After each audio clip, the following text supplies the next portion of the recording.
Vande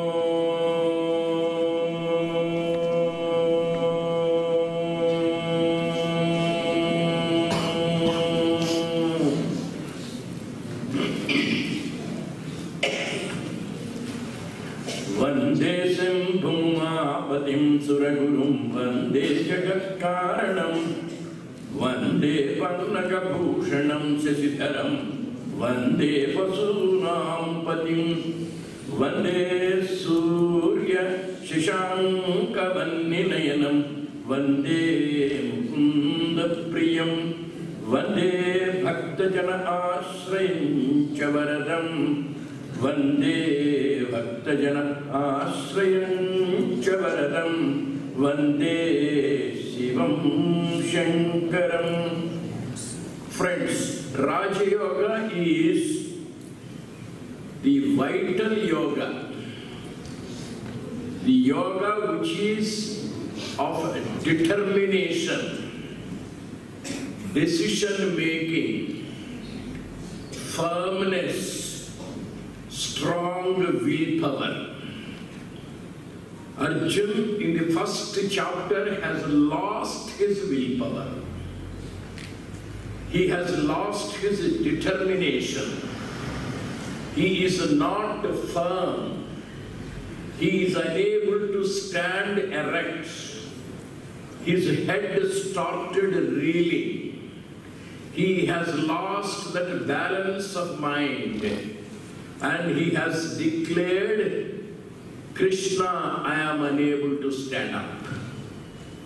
I am unable to face the enemy. I cannot wage the war. I cannot even look at them. Let me run away. This is an escapist tendency. We have the strength in us. We have the willpower in us. We have the determination in us, we don't use it. Therefore, Krishna's first exhortation to Arjuna is Hridaya Daurbalyam. It is a psychic weakness. Weakness is opposed to strength. Strength comes out of sheer willpower. Willpower is hidden in us. You can observe any child. Child is full of strength and willpower. The baby lies on its back and it has the willpower to turn to a side.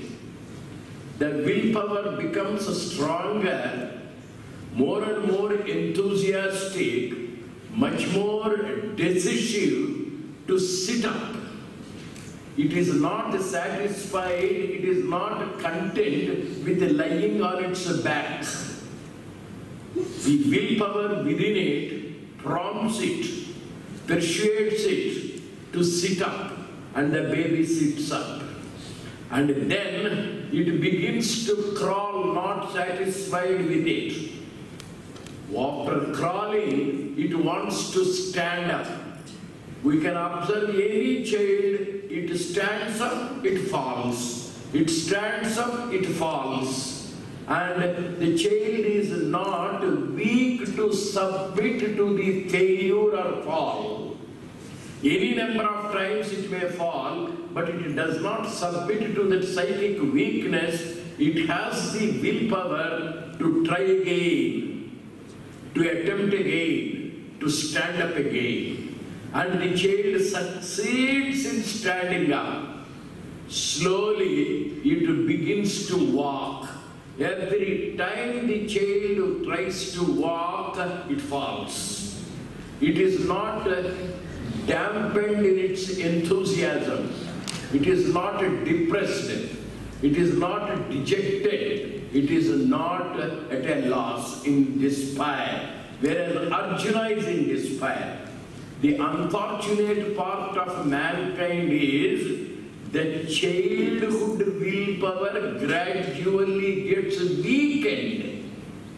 Instead of becoming stronger and stronger, it becomes weaker and weaker, and we feel miserable. Depression is a psychic weakness. Dejection is a type of psychic weakness. And psychic weakness and willpower are opposed to each other. When we are strong, how can weakness creep into us? There is daivatvam in us. There is divinity in us. There is determination in us. And we have to make use of that God-given willpower. We keep it safe. We keep it locked. Very few people have the capacity to make use of the willpower which is given to us. And that willpower is Raja, king. Head of the institutions, orders must be obeyed. If not, the head of the institution will punish. The government is the head. It is determined. It passes the law. It implements the law. If anybody is not obedient to the law, government will punish. That is Raja. Similarly, there in man, there is the willpower. That willpower is the king. He is the commander-in-chief. That willpower is Raja. And if we are not obedient to that willpower, we become weak. Willpower becomes weak. That means we are not able to use that willpower. My hand should obey my instructions. My mind should submit to my willpower. If I am obeying the mind, my will has become weak. Raja Yoga is the method by which we become strong. First and foremost is our willpower seen in sitting erect. It is sitting straight. In our walk, in our gait, in our look, in our talk, in our voice, there is that command. And unfortunately, we don't use it. In the Ramayana, you find a beautiful incident. Sri Ramachandra Prabhu is given the order by the king of Ayodhya that he should go to the place of worship in preparation to take the throne and crown. Yuvaraja Pattabhishekam, the king's command. And Sri Rama submits. Within 24 hours, the next order has come. Mr. Ram, instead of getting the crown, you will have the other order. You are exiled, you are punished, you are banished, you are thrown out, you have to go to the forest. Two contradictory orders. The previous order, coronation. The later order, banishment. And as a yogi, he receives both. He is calm. But we find Lakshmana revolting. He says, how can anybody dictate terms to you? I shall go to the court. I shall go to the Supreme Court.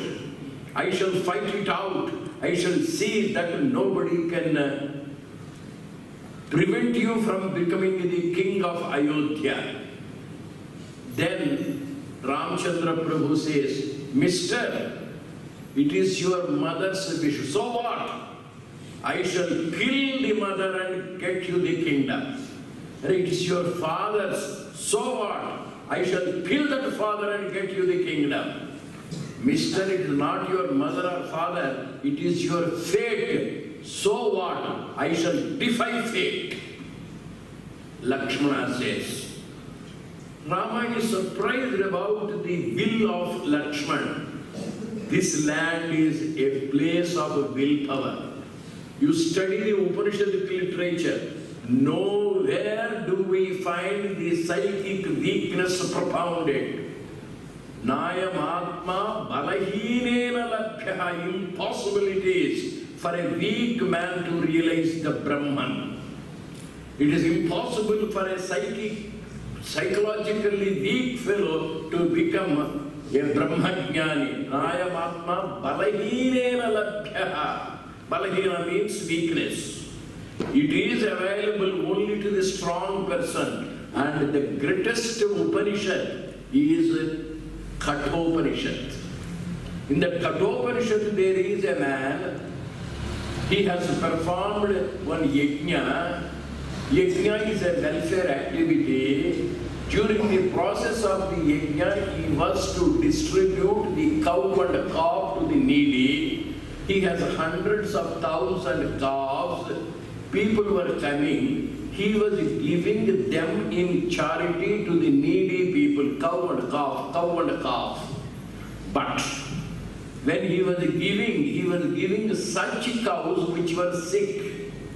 He was giving such cows which were weak, such barren cows, useless old cows. The son looked at the daddy, Daddy, it is not right on your part to give the useless cow to the needy people. A cow which gives milk, a cow which is young, a cow which is useful must be given. What is the use of giving an insufficient cloth as dana? What is the use of giving a counterfeit 10 rupee note as dana? Give something useful. The boy was pestering repeatedly. His name was Nachiketa. Father got annoyed. You idiot, I shall give you to Yama, get out. Go and die. According to the Upanishad, Nachiketa with his strong willpower has gone to the god of death, and there is a conversation between Yamadharmaraj on one side, Nachiketa on another side. With the willpower, you can conquer death. You can overcome the fear of death.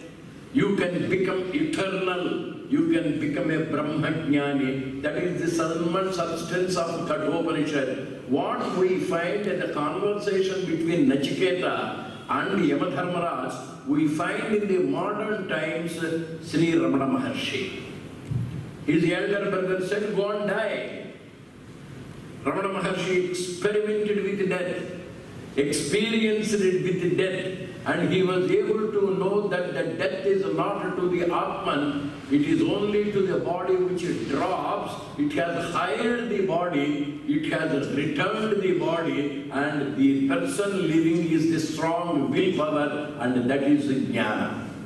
Nachiketa of the mythology and Ramana Maharshi of the present times are straight examples to willpower unshaken.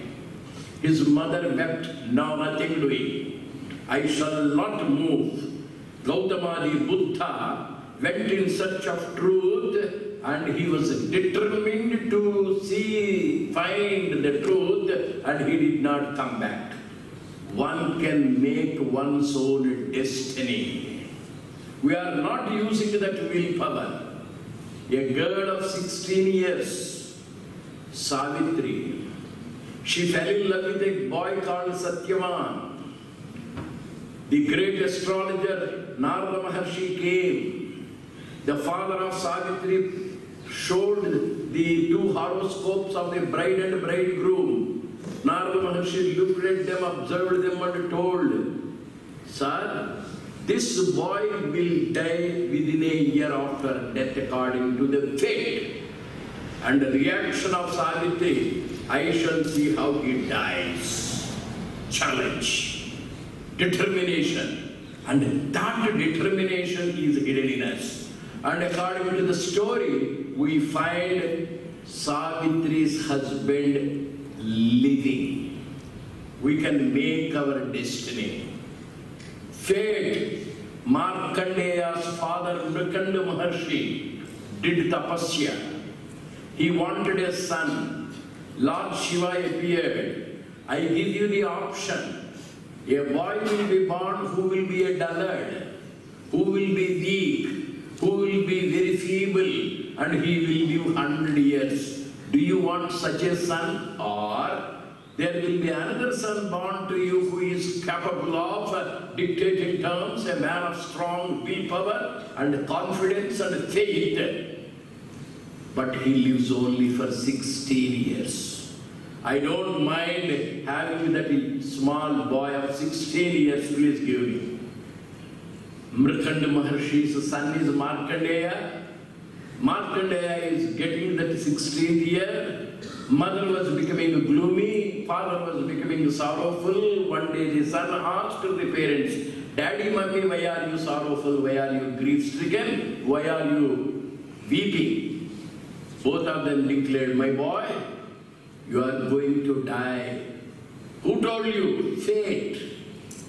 As per fate, you will die at the completion of the 16th year. And the reaction of Markandeya, I shall see how I die. With confidence, we are told the story that Markandeya did not die.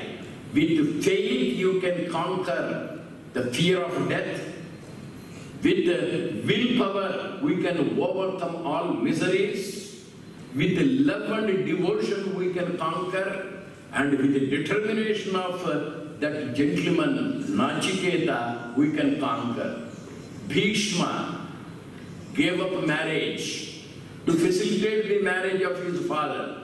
Any number of temptations, any number of threats, nothing could shake him. Determination. And that determination is in us.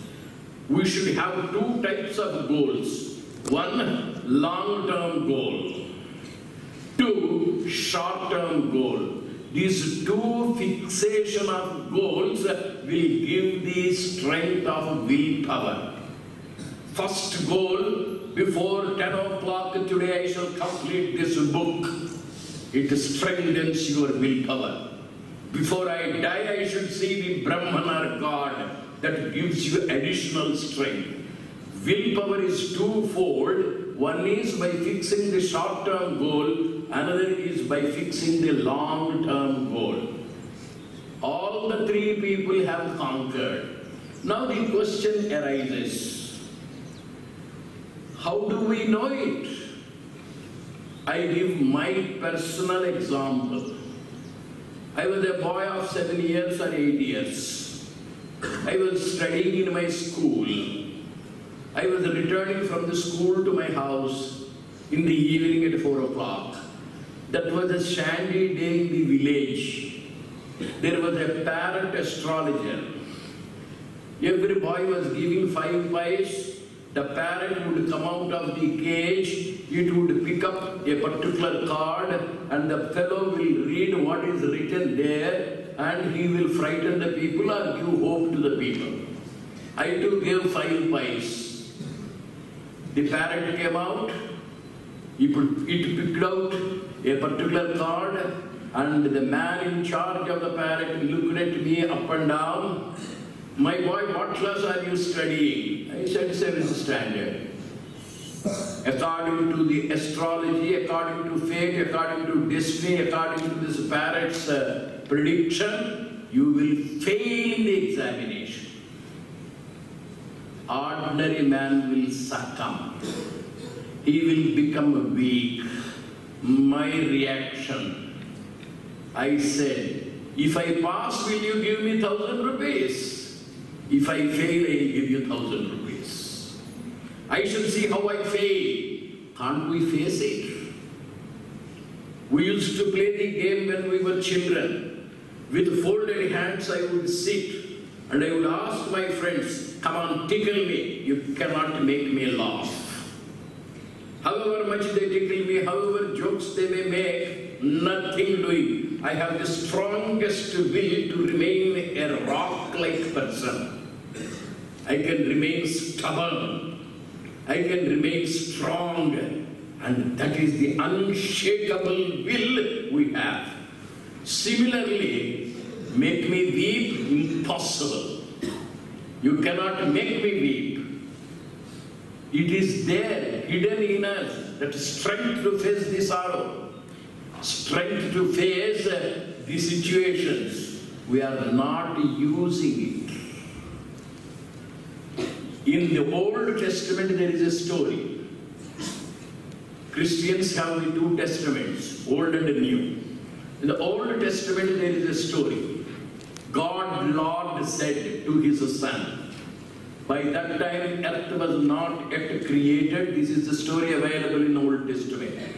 My son, yes, Daddy. I am going to create the earth. Yes, Daddy, very good.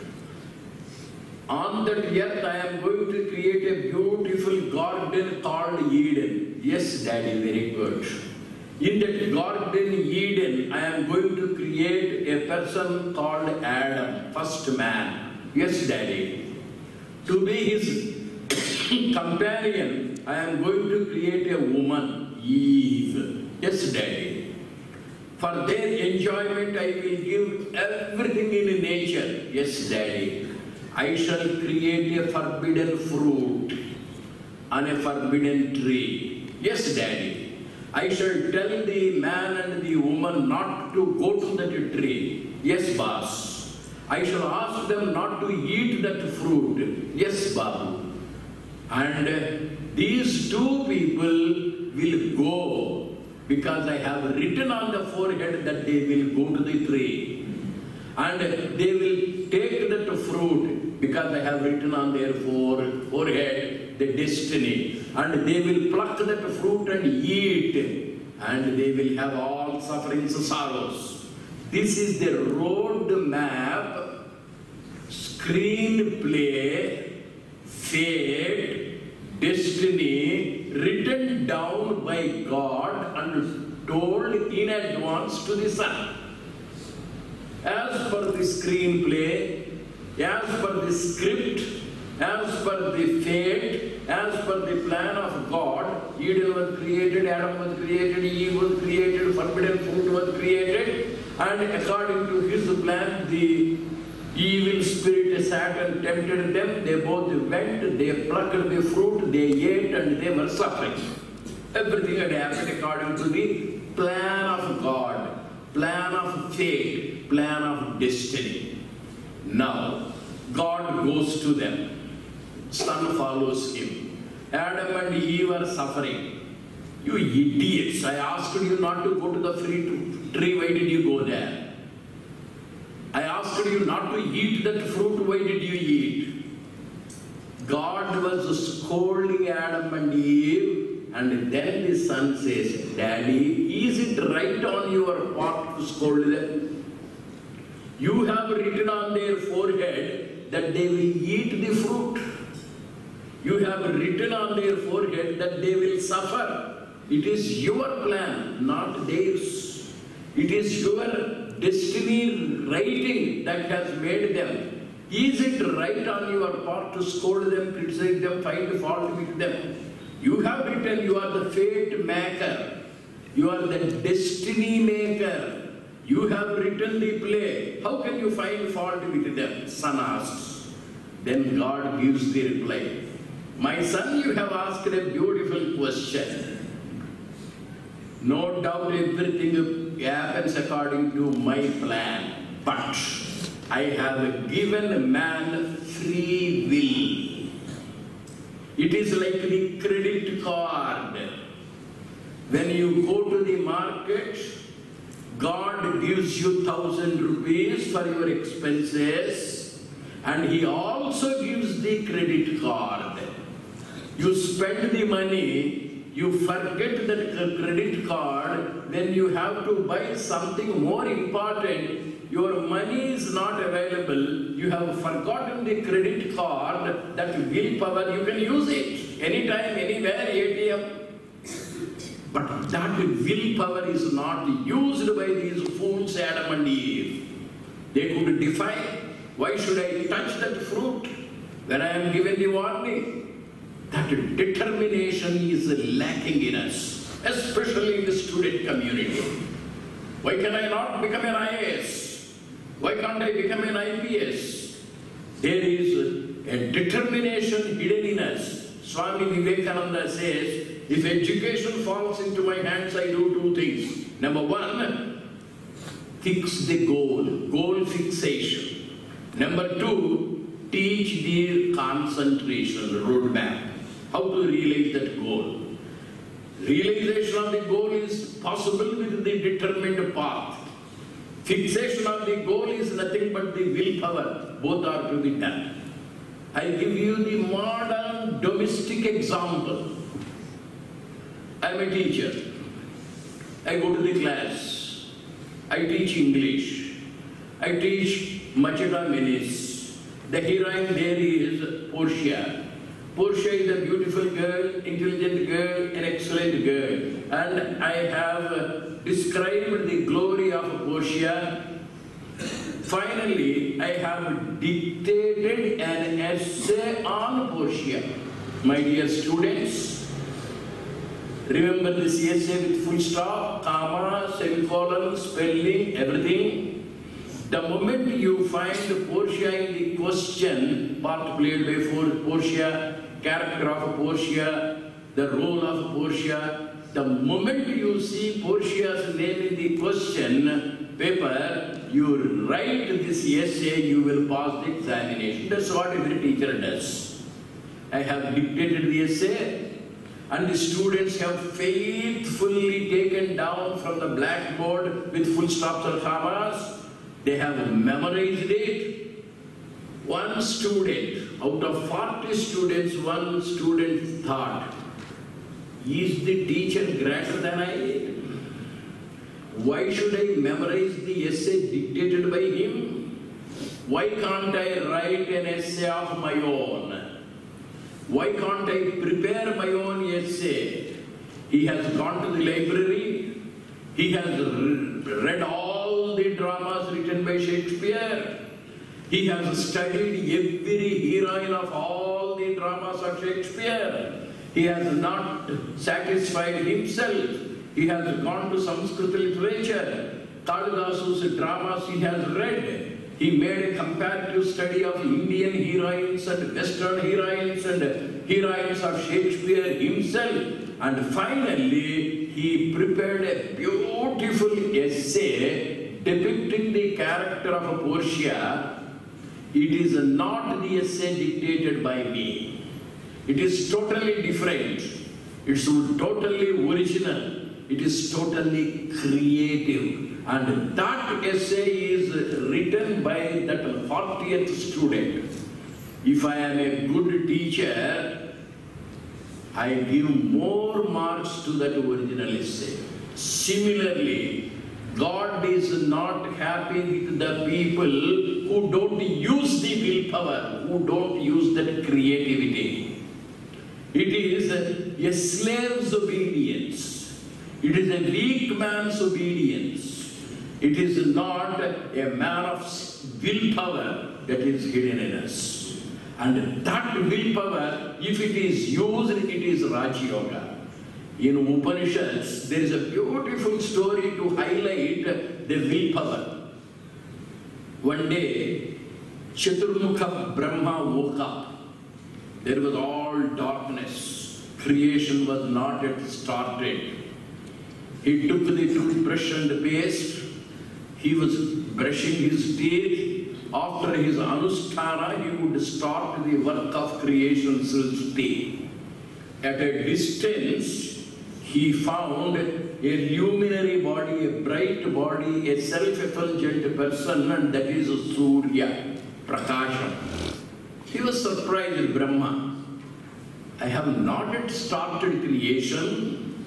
What is this? Sun, where does he come from? How does he exist? Brahma called him.